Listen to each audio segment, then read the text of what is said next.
The siren had barely stopped wailing when divers surfaced, carrying Jessica Radcliffe's body from the blood-tinged water.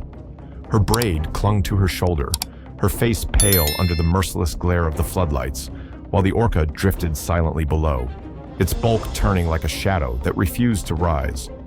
In the stands, rows of empty seats still glistened with spray, the echo of screams hanging in the damp air. And yet, amid the silence, the tank seemed to whisper with a question no one dared to voice. How could trust end like this? If these moments strike you as deeply as they still echo here, follow this story with us and share it with someone who might need to hear it too. The afternoon sun pressed down over Pacific Blue Marine Park in Rishremes, its glare bouncing off the glass walls of the main tank. Jessica Radcliffe, 36 years old, fair-skinned with braided dark brown hair and hazel eyes, stood at her mark on the slick concrete platform. The familiar weight of her black wetsuit with gray trim and the snug dive belt grounded her, a uniform she had worn for more than a decade. Behind her, the crowd shuffled into place, the sound of flip-flops slapping against the bleachers mixing with the squeal of children leaning forward for a better view. A low hum poured from the loudspeakers, test tones rising and falling before settling into the soft swell of show music.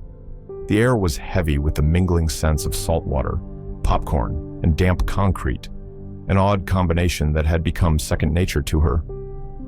Jessica raised a hand, the signal she had practiced countless times, and the audience quieted into expectation. She brushed her palm over the damp railing, droplets sparkling in the sunlight, then turned her gaze toward the tank. The water shimmered, dark and glassy, hiding what moved beneath. She let a smile spread across her face, steady and warm, the smile of reassurance she always carried for the public, even when her chest held nerves that never fully disappeared. Then came the eruption. A column of water burst upward as the Orca broke the surface, its black and white body gleaming under the light, the sheer power of its emergence drawing a wave of applause from every corner of the stadium. The sound echoed back at her, filling the humid space, and for a moment, Jessica felt the familiar pride swell inside her chest. She had dedicated her life to this, to connecting people with the vast, mysterious world of the ocean. Children pressed their hands against the thick glass panels, their laughter high and shrill as spray showered down on the first rows. But then she saw it. The Orca hovered at the surface, its head rising higher than usual, its massive eye catching hers. Jessica froze. It wasn't the eye itself, she had looked into it thousands of times, but the stillness within it. There was no playful spark, no curiosity, only a depth that felt heavy, unsettling. She held the gaze longer than she meant to, her smile faltering at the edges, her chest tightening. Her training told her to stay calm, to never let the audience sense doubt. And so she forced her face into composure, breathing evenly, nodding once as if nothing was wrong. The music surged louder, percussion pulsing from the speakers, masking the sudden silence inside her head. Jessica raised her hand again, cueing the Orca for its opening gesture. At first, nothing happened. The crowd leaned forward, waiting. Then, without warning, the Orca twisted, its massive tail lashing down with brutal force. The water detonated outward, spraying into the stands, drenching rows of startled spectators. Gasps cut through the music. Children shrieked, parents scrambled for towels. Jessica stepped back instinctively, her boots slipping slightly on the wet platform, her heart thudding in her chest. The applause had stopped. In its place came a ripple of unease, an undercurrent that spread through the crowd as fast as the spray had flown. Jessica's eyes locked again on the Orca, its body now circling slowly, the surface rippling with each deliberate move.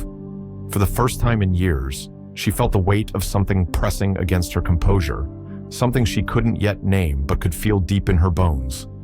The calm she had depended on for so long was gone, fractured by the sound of a tail, striking water like a warning drumbeat no one wanted to hear. The morning after the performance, Pacific Blue Marine Park felt strangely hollow.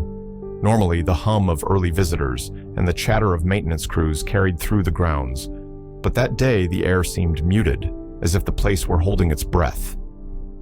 Jessica Radcliffe walked the narrow concrete paths, her wetsuit peeled down to her waist as she carried a clipboard in one hand. The sharp scent of chlorine mixed with salt drifted around her, stronger than usual, carried by the light wind rolling in from the coast. She caught the low whirring of water pumps below the walkways, their steady thrum reminding her of the unseen mechanics that kept the entire park alive. She met Alan, a fellow trainer, near the service entrance to the main tank. He kept his voice low, though there was no crowd around them. He didn't touch a single fish last night, he murmured, eyes flicking toward the pool. Not one. Jessica frowned, lines tightening around her eyes. She wanted to dismiss it, to smooth the edge of his worry. It's just a phase, she said, forcing calm into her tone. They go through cycles. He'll come around. Yet, even as the words left her mouth, they felt thin, a fragile defense against the unease creeping into her chest. She walked to the edge of the tank, the soles of her boots squeaking faintly against wet concrete. The water below looked darker than she remembered, heavy and still. The orca lay suspended near the bottom, its vast body barely moving. The dorsal fin bent and collapsed against its back. Jessica's breath caught. She tapped the glass lightly, a familiar signal, but the animal gave no reaction. Only after several seconds did it begin to turn, slow and deliberate, as though conserving energy. The creak of water filters filled the silence, joined by the distant, plaintive call of gulls circling above the empty stands. Jessica leaned closer, her reflection warping on the glass as she searched the shadowed depths. A sudden burst shattered the stillness. The orca surged upward, exhaling with a violent whoosh, a plume of spray crashing against the glass in front of her. She stumbled back a step, her heartbeat slamming in her ears. The sound reverberated across the empty stadium, louder in the absence of applause. Her first instinct was fear, sharp and undeniable, but years of training pushed through. She steadied herself, drew in a long breath, and pressed her palm gently against the glass, as if to reassure both the creature and her own racing thoughts. "Easy," she whispered, voice trembling though she tried to anchor it. "You're all right. I'm here." The orca floated just beneath the surface, its eye turning toward her, dark and unreadable. It lingered there, studying her with a depth that made her skin prickle. Behind her, the stands stretched out in rows of silent emptiness, their vastness amplifying the isolation of the moment. For the first time, Jessica felt the certainty she had always carried slip from her grasp. Control, the thing she had built her career on, seemed suddenly fragile, like glass under pressure, by midweek. The park had returned to its normal rhythm, at least on the surface. Tourists streamed through the gates, cameras swinging at their sides, and the faint smell of sunscreen clung to the humid air. But behind the main stage, the atmosphere was tighter, quieter. Trainers whispered to each other in clipped tones, avoiding long conversations. Jessica noticed the shift, but tried to steady herself with routine. Rehearsals, she told herself, would bring balance back, restore the order she needed to feel in control. That evening, under the glare of spotlights, the tank shimmered like a pane of polished glass. The music system crackled faintly, a hum of wires and static as technicians ran last checks. Jessica adjusted her dive belt, stretched her arms, and gave a nod to the control booth. A cue light flashed green. She inhaled deeply, the taste of salt sharp on her lips, and then dove. The water rushed around her, cold and all-encompassing, seeping into the thin seams of her wetsuit. For a brief moment, she felt weightless, floating in a world of blue, the muffled beat of the speakers carrying through the water. Then a shadow cut across her line of sight. The orca. Its immense body slid beneath her like a moving wall, blocking the overhead light. Jessica extended her arm, the familiar gesture she had repeated countless times before, waiting for the gentle nudge against her palm. Instead, the animal swerved hard. A powerful sweep of its body displaced the water with brutal force. The current struck her like a blow, knocking her sideways, her ribs colliding against the invisible weight of the water. Bubbles erupted around her as she fought to right herself. On the deck, trainers shouted, their voices distorted, muffled echoes through the stadium speakers. Jessica surfaced, gasping, the cool night air burning her lungs. The sharp smell of ozone from nearby floodlights filled her nose, mixing with chlorine. She coughed once, tried to regain composure, but her pulse pounded in her ears. The orca broke the surface behind her, exhaling with a violent hiss before diving again. Its path was no longer smooth, no longer measured. It circled with quick, jerky movements, the water chopping in sharp ripples where its body sliced through. Jessica raised her hand, the signal to cut the music. But the track blared on, drums and strings masking the tension. No one in the booth seemed to notice her urgency, or maybe they hesitated, unsure. From the stands, a handful of maintenance workers and junior staff watched. Their silence was louder than any applause. Jessica could feel their eyes fixed on her, waiting, their unease amplifying her own. She forced herself to stay still, to project calm, though her legs trembled under the surface. The orca swept close again, brushing so near that the rush of water pulled her off balance. She caught herself, teeth clenched, every instinct screaming that this wasn't just a lapse, not a trainer's misstep or an animal's bad mood. This was different. Something had cracked. Jessica treaded water, chest heaving, her gaze locked on the black and white shape circling below. For years, she had believed in trust, trust in training, trust in routine, trust in the bond between human and animal. But now that trust felt like glass under pressure, brittle and ready to shatter. And in the growing silence between music and muffled shouts, she knew with a chill certainty this was no longer misbehavior. It was escalation.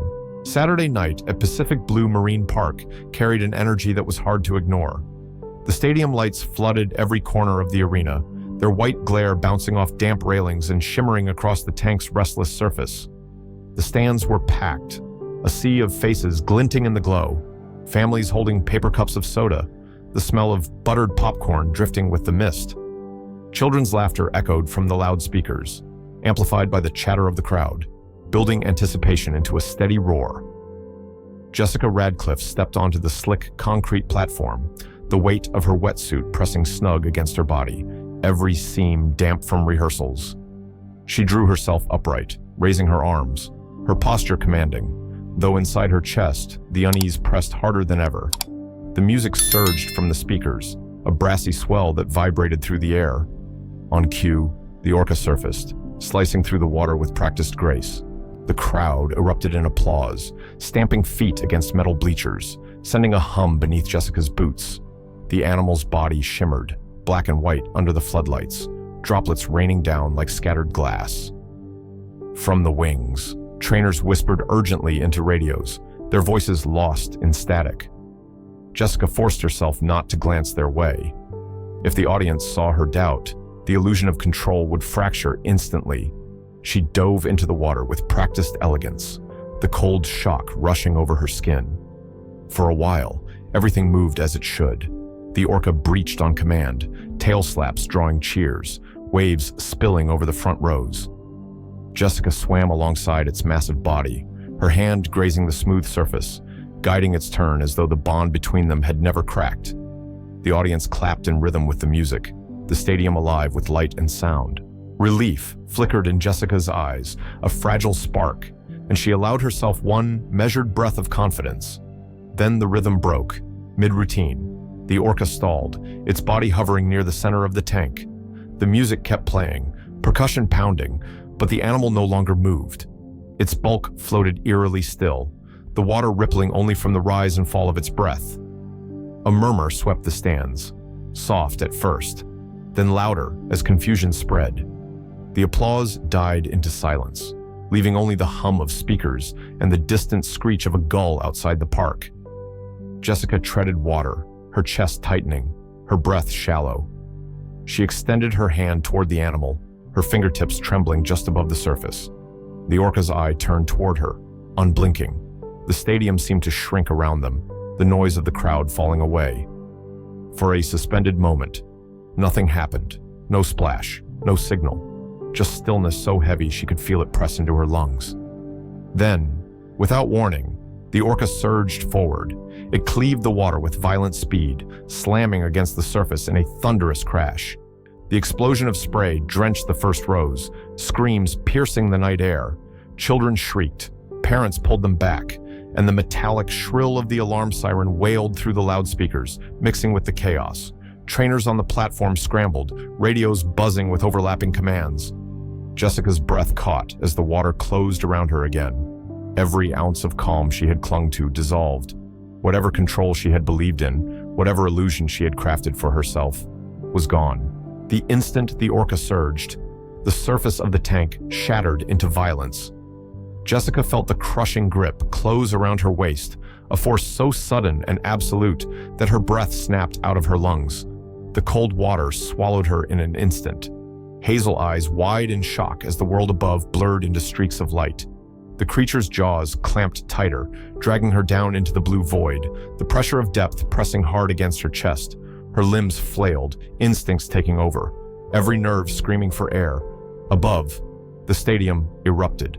The sharp metallic shriek of the emergency siren sliced through the humid air, echoing off steel beams. Red warning lights strobed across the stands, casting jagged reflections on the churning surface. Screams poured from the crowd, 1,000 voices colliding into one deafening roar. Children cried, their shrill wails muffled by parents pulling them close.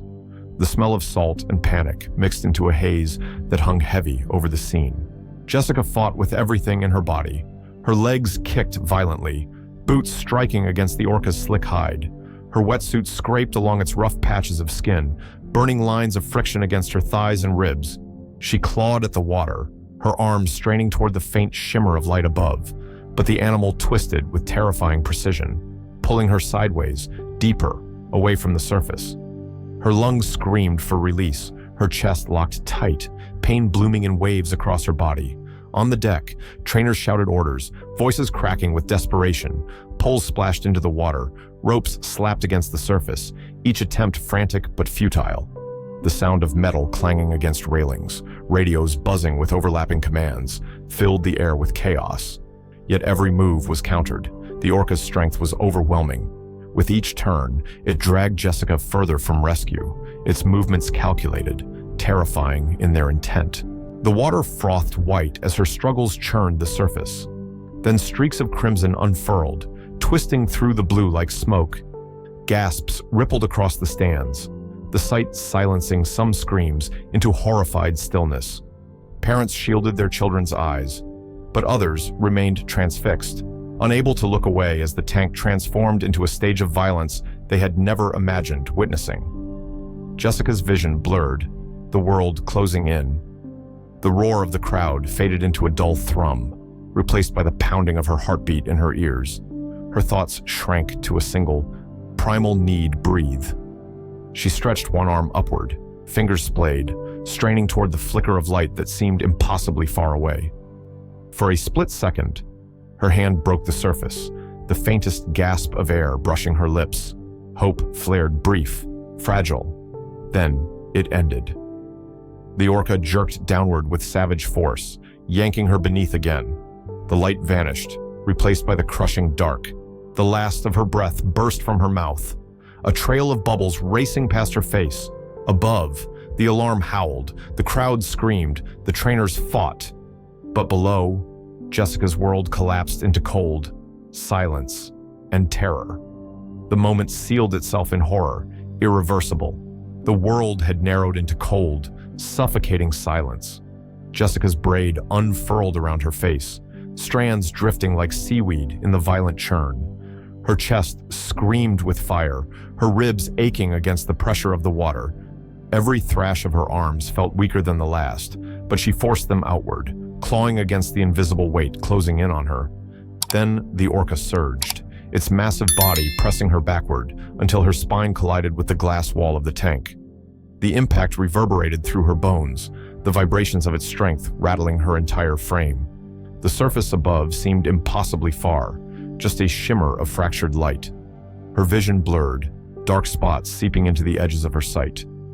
She coughed reflexively, but only blood filled her mouth, coppery and sharp. The salt burned against the raw cuts across her arms and shoulders, every wound searing as though the water itself had turned hostile. She felt the tremor of her body against the chilled glass, the cold biting through her wetsuit as if it were no protection at all. Above, the crowd was in chaos. Trainers pounded on the viewing glass, their fists muted to dull thuds by the thickness. Their shouts were muffled, warped into unintelligible cries beneath the roar of the water and the terrified screams of the audience. Radios crackled, orders overlapping, but no command could penetrate the violence unfolding below. Jessica summoned the last of her strength. Her legs kicked violently, boots scraping along the orca's slick hide, finding no hold. The animal twisted, forcing her downward, but somewhere deep inside, she found a surge of adrenaline, a final rebellion against the drowning weight. With every ounce of will left in her, she pushed free for a fleeting second and rose. Her head broke the surface, air ripping into her lungs in a desperate gasp. The sound was guttural, raw, the cry of someone clinging to life. The crowd roared back, a wave of disbelief and frantic hope colliding into a deafening noise. The acrid sting of chlorine and sweat filled the night air, carried on the mist rising from the tank.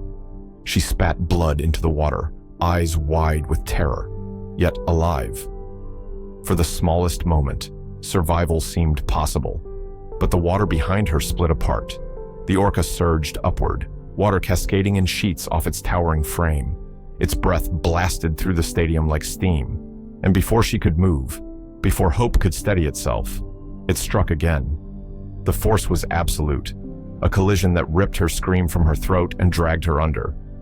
Gasps tore through the audience, but then silence. The stage lights blazed on, merciless in their brilliance, glaring against the surface of the water as if mocking the horror below. The tank rippled, waves slamming against its sides, then calmed, leaving only dark, churning water where she had been. Jessica was gone, pulled back into the depths by the very creature she had trusted. The illusion that control had ever existed shattered completely, leaving nothing but terror and disbelief suspended in the humid air. The sirens faded one by one, leaving behind a silence more oppressive than the alarms themselves. Only the hollow drip of water from the bleachers broke the stillness, droplets falling into shallow puddles where spectators had trampled through minutes earlier. The stadium, once deafening with cheers and screams, now sat empty, rows of seats glistening under the harsh glare of floodlights. The air clung heavy with the mingled scents of salt, chlorine, and something metallic that no one dared name aloud. Fear lingered, woven into every corner of the place. Down in the water, divers worked with grim efficiency, their black suits cut against the pale shimmer of the tank as they surfaced, hauling Jessica's body gently but firmly to the platform. Her wetsuit was shredded, long tears exposing pale skin beneath. Blood washed away in pink tendrils with each ripple of water. But the pallor of her face underlined the truth before anyone could say the words. The trainers who pulled her onto the stretcher moved in practiced motions, yet their hands trembled visibly, betraying the horror they carried. Inside the medical bay, fluorescent lights cast an unforgiving glow across every surface. Jessica lay motionless on a table, her braid damp and tangled against her shoulder, her lips tinged with blue. The sharp antiseptic smell clashed with the heavy tang of seawater still dripping from her suit. Around her, colleagues sat slumped in chairs, uniforms soaked through, their eyes wide with disbelief. One trainer whispered fragments, half-sentences that broke apart into silence. Another stared blankly at the floor, his lips moving on repeat. She trusted him. She trusted him, as though the words themselves could rewrite the truth. Outside the walls, the storm of voices swelled. Reporters gathered at the gates, their shouts overlapping in a chorus of demand. Cameras clicked like gunfire, the flashbulbs cutting the night into frantic slices of light. What happened inside? Was this preventable? The questions fired relentlessly, but no one from the park stepped forward to answer. Security held the line, but the sound carried through the walls, a reminder that the tragedy would not remain contained. Back at the tank, the orca drifted in circles, its dorsal fin sagging in the water.